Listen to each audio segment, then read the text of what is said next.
Hello everyone, welcome to Avelyn's kitchen. Today I'm going to make adobo. Chicken adobo is a popular Filipino dish that is simple to make and delicious. Let's start cooking.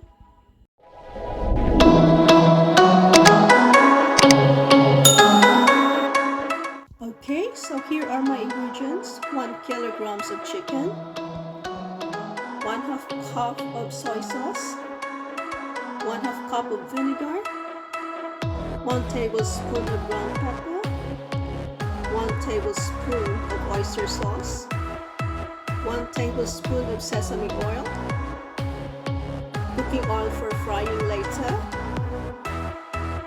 1 whole onion, 2 tablespoons garlic, 4 pieces Laurel Leaves, 2 pieces Star Aniseed, and 1 tablespoon brown sugar.